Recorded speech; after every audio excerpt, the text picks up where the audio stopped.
भोलेनाथ को पता चला कि प्रभु आए हैं। देव देव महादेव भूतात्मन भूत भावना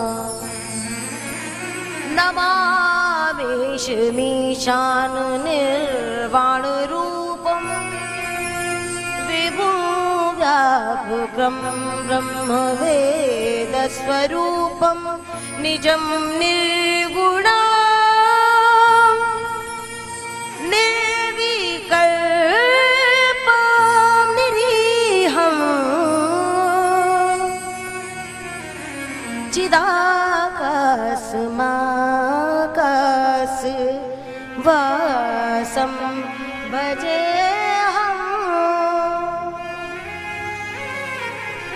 भगवान भोलेनाथ दौड़ करके आए कि हर अवतार का दर्शन करता हूँ, इस स्वरूप का दर्शन कैसे नहीं करूंगा।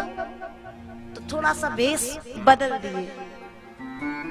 देखो हमारे भोलेनाथ बताते हैं कि जहां पर जैसा स्थान हो थोड़ा सा अपने रूप को उस हिसाब से बना लेना चाहिए।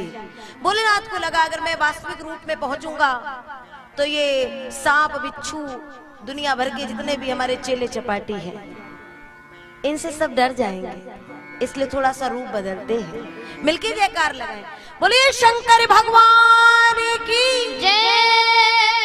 भगवान का दर्शन करने के लिए जोगी बाबा के रूप में भोलेनाथ चले। कैलाश से अलख निरंजन की आवाज लगाते हुए मेरा शिव चला है और गोकुल में नंदराय जी के द्वार पर पहुंचे हैं और माँ को आवाज लगाए और फिर कहते हैं री मैया तोरे द्वारे।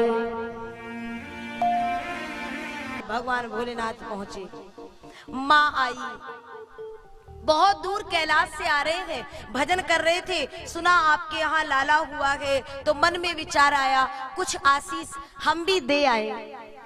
और फिर मन ही मन कहते कुछ आशीष हम भी ले आए, क्योंकि परब्रह्म परमात्मा है तो एक बार अपने लाला को दिखा दो ना। माँ ने जैसे ही सुना तो भोलेनाथ कितना भी ये सांप बिच्छू और कातरों को अपने से दूर करें, लेकिन एक ना एक चेला चपाटी तो रह ही जाएगा। शांति के साथ काम करेंगे। भगवान भोलेनाथ की नाक में एक कातर डोल रही है। अब माँ ने देखा तो कहती है ए जोगी बाबा सुनो, तुम आए बड़ी कृपा की, लेकिन हम तुम्हारे ऊपर कृपा करने वाले नहीं हैं। कहे कि हमारे लाला तो वो फोटो में भी अगर कोई सांप बिच्छू देख ले तो बड़ी जोर से डर जाए, और तुम्हारे तो साक्षात सामने से नाक में कातर डोल रही है, देख के कितना डर जाएगा। नहीं करा सकती दर्शन। भोलेनाथ ने कहा देख मैया जोगी बड़े हठी होते हैं, मान जा बिना दर्शन के जाने वाला नहीं हूं, यही धूनी रमा के धूनी यही रमाऊ रे। माँ ने कहा तो हमने कब कही कि तुम जाओ, यहीं बैठो आराम से भोजन प्रसादी पाओ, लेकिन बस लाला का दर्शन नहीं कराएंगे। भोलेनाथ कहते कभी तो लाला को बाहर लेके आएगी कि नहीं कि अंदर ही रखेगी, और जब लेके आएगी उसी पल उसी क्षण दर्शन कर लूंगा। बोले सुनो जोगी बाबा, तुम्हें लगता है आज तक जोगी हट देखी है, ये तिरिया हट नहीं देखी है, लगता है किसी तिरिया से अभी पाला नहीं पड़ा है। तो सुनो ये नंद महल है, नंद महल, यहाँ कोई एक द्वार नहीं है, अनेकानेक द्वार हैं। इस द्वार में बैठो, किसी और द्वार से ले जाऊंगी लाला को। अब बाबा ने बोला मतलब ठान लिए तूने कि दर्शन नहीं कराएगी? बिल्कुल नहीं। तो हम जाएं? किन्ने कही कि तुम जाओ, यहीं विराजो प्रसादी पाओ। अब भोलेनाथ को अंदर ही अंदर बड़ा क्रोध आ रहा है, लेकिन कहे तो क्या कहे, पलट गए। भोलेनाथ चल दिए, लेकिन ठान लिए हैं कि बिना दर्शन के नहीं जाऊंगा। और देखो जब हमारे जीवन में हमारे भाव कि तीव्र जिज्ञासा उमड़ेगी, जागेगी, तो क्या होगा? भगवान अंदर विराजमान है, पता चला भोलेनाथ आए हैं और बिना दर्शन के चले गए हैं। भगवान ने रोना प्रारंभ किया और प्रभु ऐसा रोए, किसी के शांत कराने से रोहिणी जी, यशोदा जी, नंद बाबा परेशान हो गए। गोपियों ने कहा, ए नंदरानी जी, लगता है इतने लोग आए हैं, उन्हीं लोगन में ते काऊ की नजर लग गई है। हाँ, कल तक तो ठीक था, आज ही गड़बड़ हुआ है। तो आज प्रातः से तुम्हारे यहाँ कोई आया? हाँ, वैसे तो कोई नहीं आया था। हाँ, एक वो हठी जोगी आया था। बस मैया, वही जोगी कोई टोना टुटका कर गया दिखे। कौन सी दिशा को गयो है? वह दिशा को गयो है। और गोपियां दौड़ पड़ी सरकार। मार्ग में भोले बाबा एक वृक्ष की छाया में बैठे हैं।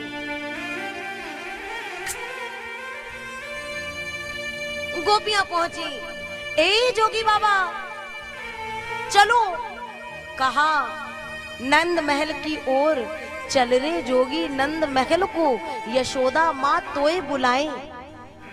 यशोदा मैया तुम्हें बुला रही है, मैं नहीं जाऊंगा। वो कहती है कि मेरी नाक में जो कातर है, कान में जो बिच्छू है, उसका लाला उनसे डर जाएगा। अरे वह मैया को पता नहीं है कि जिस लाला की वो बात कर रही है ना, वो सांप बिच्छू क्या हो सकते हैं उसके लिए, जो 1000 फनों वाले शेष नाग पे शयन करता हो, उसके लिए सांप बिच्छू क्या होंगे? मैं नहीं जाने वाला। गोपी ने कहा, माँ बुला रही है। और सुनो ना जोगी बाबा, लाला बड़ी जोर जोर से रो रहे हैं। भगवान का रोना सुन करके भोलेनाथ से रहा नहीं गया, दौड़ पड़े। जैसे ही द्वार पे पहुंचे, गोपी भीतर गई, जल्दी चलो। और माँ लाला को गोद में लेके आई। देखो, पहले सीधे सीधे बात निपट जाती, लेकिन पहले दर्शन की बात थी और अब गोद में लेके आई और बड़ी जोर से लाला रो रहे हैं। जोगी बाबा ने कहा, ला मेरी गोद में दे दे। गोद में अब देना तो पड़ेगा। कपकपाते हुए हाथों से माँ ने गोद में दिया और जैसे ही लिए ना,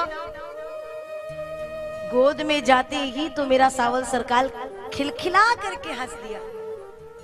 हंस पड़ा गोविंद।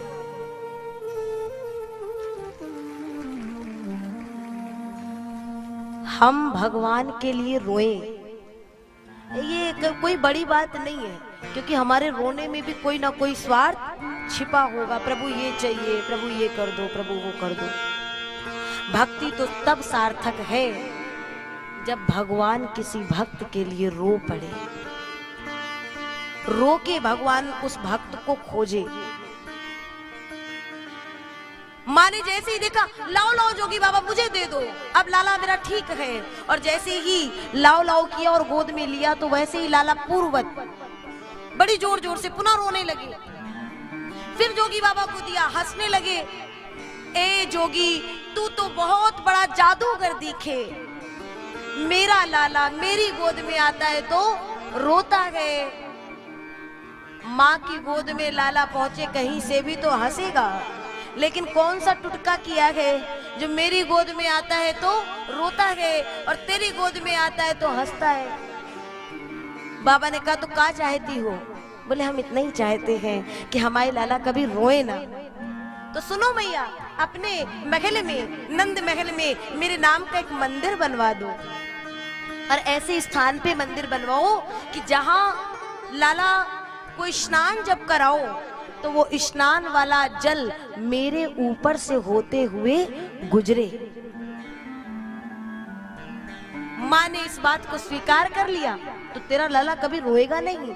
और वही भगवान जो शिव जी वहां विराजे, उन्हीं का नाम हुआ नंदेश्वर महादेव। बोलिए नंदेश्वर महादेव की जय।